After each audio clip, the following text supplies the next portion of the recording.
The moment I sat down, he started panicking, before I even confessed anything. That's when I knew something was seriously wrong. I'd been hiding something from Ethan for 3 months. Not something dangerous.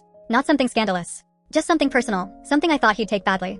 But the moment I told him we needed to talk, his whole vibe changed. He kept checking his phone. He wouldn't sit still. He looked guilty. And I hadn't even said a word yet. We sat across from each other at his kitchen table. I took a breath, ready to tell him the truth. But before I even got the sentence out, he blurted, "Listen, if this is about her, I swear it's not what it looks like." Her? I froze. He stared at me like he'd just exposed himself by accident. I asked, "Who's her?" He swallowed hard, staring at the floor. "I thought you found something." I hadn't. But now I needed to. He grabbed his phone and tried to hide the screen, but a notification popped up before he could lock it. A message preview from a woman named Mia. Work. Except no work contact sends heart emojis.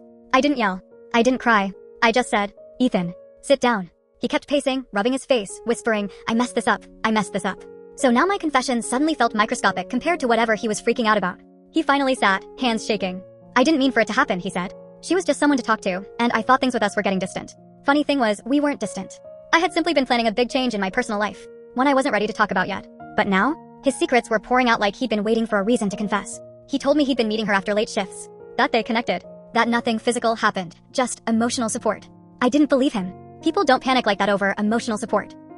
When he finished talking, he finally asked, "Okay, what did you want to tell me?" I pulled out my phone and slid it across the table. It was a screenshot of an email, an acceptance letter. I had gotten into a competitive work-study program abroad. 6 months. All expenses covered. I had planned to confess that I wasn't sure how to tell him, and that I wanted him to come with me. He stared at the screen like the universe had just slapped him. "You wanted me there?"